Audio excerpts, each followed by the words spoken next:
कमर ना हिले तो हिला दूं, बोल छमिया कौन सा गाना बजा दूं।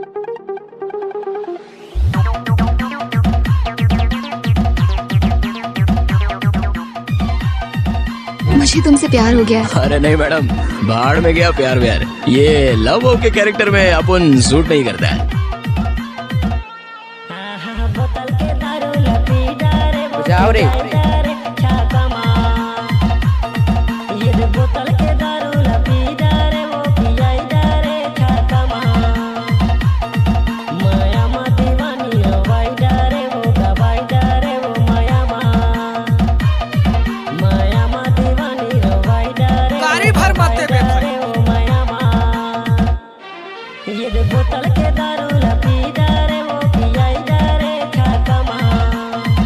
डीजे दशरथ परस्ती भरा टोला वाले।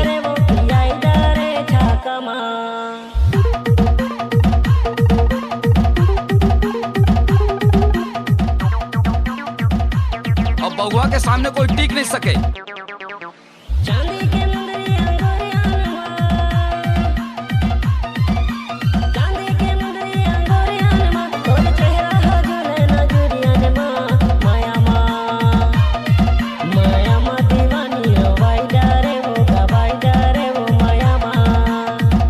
गाना मिक्स करना तो दशरथ भाई की आदत है।